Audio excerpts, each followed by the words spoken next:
오늘의 사연 시작합니다. 안녕하세요. 저는 3살 된 아이를 키우고 있는 남자입니다. 아내를 아이 돌 지나고 사고로 잃고 현재 장모님이랑 아이 이렇게 셋이서 함께 살고 있습니다. 장모님과의 관계가 깊어져 어떻게 하는 게 좋을지 몰라 이렇게 글을 작성해서 의견을 구해보고자 합니다. 장인어른은 집안에 돈이 많으셨고 장모님은 가정 형편이 많이 어려우셨다고 해요. 장인어른께서 장모님이 사시는 곳에 놀러 왔다가 우연히 장모님을 보고 첫눈에 반하셨다고 합니다. 장모님은 나이 차이가 많이 나는 장인어른이 자꾸 만나자며 다가오자 강하게 거부 의사를 표현했지만 장인어른은 장모님 형편이 어려운 걸 알고 장모님 부모님을 찾아가 빚 해결해 줄 테니 따님을 달라고 얘기를 해서 장인어른과 장모님이 결혼을 하게 되었다고 하더라고요. 장모님은 어린 나이에 사랑하지 않는 사람과 결혼을 해서 결혼 생활을 하셨어요. 그리고 바로 제 아내를 출산하셨고 아이 때문에 참고 살았다고 했습니다. 그런데 장인어른이 술, 담배를 엄청 하셨었는데 정말 갑자기 심장마비로 세상을 떠났다고 하셨어요. 살면서 장인어른에 대한 원망도 많았지만 그래도 남편이고 아이 아빠니 먼저 떠나보낸 게 마음이 많이 아프셨다고 합니다. 장인어른이 남기고 간 재산이 많기 때문에 먹고 사는 문제에 있어서는 크게 걱정이 없었다고 하셨어요. 그래도 장인어른 그늘에서 해보지 못했던 것들, 특히나 경제적 활동을 해보고 싶었던 장모님은 작은 가게를 하나 운영하면서 아내를 키웠다고 하셨습니다. 없이 살아서 원치 않는 혼인을 한 장모님은 어려운 아이들을 위해 기부도 하고 봉사도 하고 사셨어요. 기부는 지금도 하고 있습니다. 그런 장모님 밑에서 자란 아내여서 그런지 아내도 참 밝고 사랑스러운 사람이었습니다. 결혼을 해서도 아내는 장모님 혼자 계시니 저랑 같이 장모님을 자주 찾아뵙고 식사도 같이 하고 가끔씩 여행도 다니고 그랬어요. 저도 부모님이 안 계셔서 그런지 장모님이 엄마처럼 잘 챙겨주셔서 정말 감사했고 가족같이 지냈습니다. 한참 행복하게 결혼 생활하면서 아이 돌잔치도 끝내고 그랬는데 정말 한순간에 아내를 사고로 잃고 장모님도 저도 너무 힘든 나날들을 보내고 있었습니다. 아내가 사고로 세상을 떠나고 원래 지내던 곳에서 모든 걸 정리하고 다른 지역으로 이사를 했어요. 아내와 함께 했던 집에서 생활하기 힘들 것 같았는데 마침 회사에서 다른 지역에 지점 하나를 더 낸다고 해서 제가 가겠다고 했습니다. 어린 아이 때문에 장모님이랑 함께 지내기로 해서 같이 이사를 했습니다. 장모님이 아이를 봐줬어요. 힘든 마음을 추스르고 장모님도 저도 힘겨운 상황에서도 서로를 의지하면서 지내고 있었습니다. 장모님도 젊으신 편이기 때문에 사람들이 가끔 저희를 부부로 오해하기도 했어요. 저 또한 장모님이랑 지내오면서 결혼 생활을 하고 있는 듯한 기분이었습니다. 아내랑 장모님이 많이 닮기도 했거든요.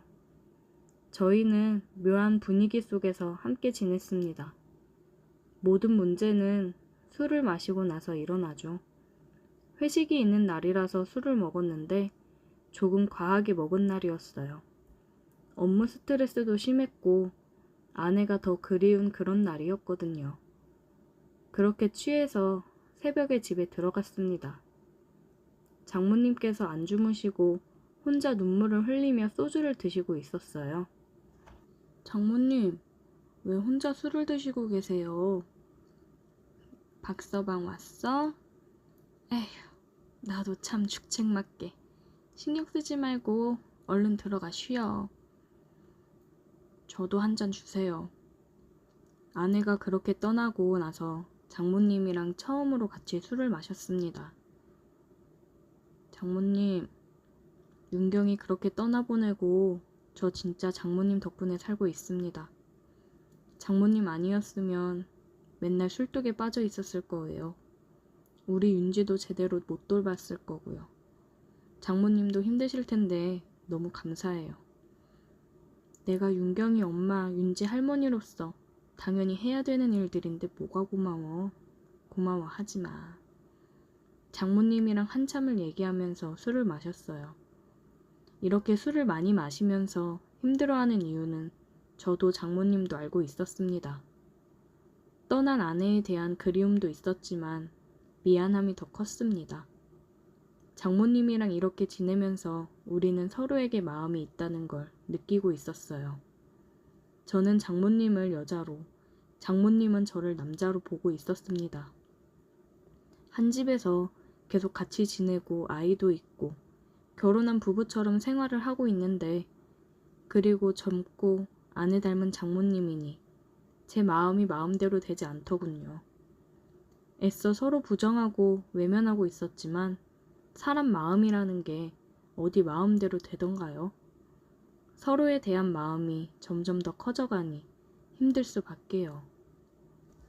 장모님, 저 더 이상 제 마음을 숨길 수가 없어요. 윤경이한테 너무 미안하고 이러면 안 되는 거 알지만 장모님을 향한 제 마음을 더 이상 멈추기 힘들어요.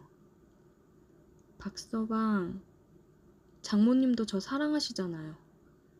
우리가 윤지랑 이렇게 행복하게 사는 게 윤경이도 바라는 거 아닐까요? 저는 얘기를 하면서 눈물을 흘렸습니다.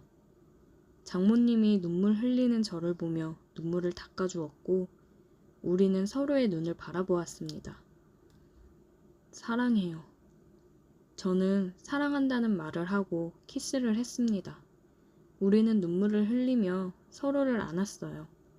이제는 정말 돌이킬 수 없는 강을 건넜기 때문에 서로의 마음을 인정하고 표현했습니다. 그냥 지금 이 순간이 너무 소중하고 미안하고 여러 가지 감정이 겹쳤던 것 같아요. 하지만 이 시간 이후로는 정말 남아있는 우리의 행복만을 생각하려고 합니다. 다음날 아침 우리는 함께 눈을 떴고 다시 한번 서로의 마음을 확인했습니다. 우리는 서로 부르는 호칭도 바꿨어요. 더 이상 장모님이 아닌 자기라고 부르고 있습니다.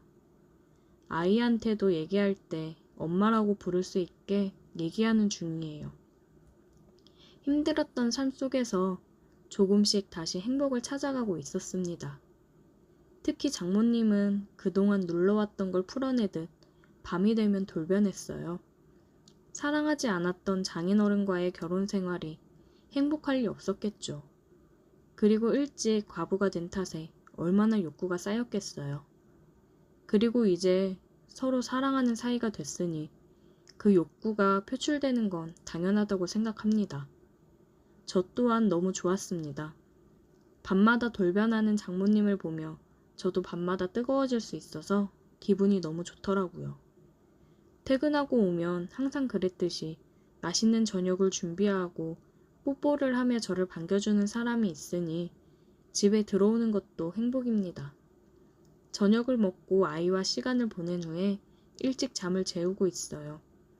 온전히 우리 둘만의 시간을 보내기 위해서 빠른 육퇴를 하고 있습니다. 문화센터만 다니다가 아이를 어린이집에 보내기 시작했고, 아이가 어린이집에 가 있는 시간이면 제가 평일 연차를 내고 둘이서 영화도 보고 맛있는 것도 먹으러 가고 남들처럼 평범한 데이트를 하며 지냈습니다. 이렇게 행복한 날들을 보내는 와중에도 한 가지 걱정이 되는 건 아이가 컸을 때 혹시나 우리 사이가 일반적이지 않다는 걸 알았을 때 많은 상처를 받을까봐 걱정이 되네요. 평생 장모님을 엄마로 알고 살아갈 수 없을 테니까요. 이렇게 행복하다가도 그런 부분을 생각하면 또 한없이 생각이 많아지는 밤을 보내고 있어요. 우리는 가족으로 행복하게 살아가고 싶은데 커가면서 모든 걸 알게 되는 딸의 마음을 생각했을 때는 정말 이러면 안 되는 건가 싶기도 합니다. 우리 딸도 모든 걸 이해해 줄 수 있을까요? 그건 저희의 큰 욕심이겠죠? 어떻게 하는 게 현명한 방법일까요?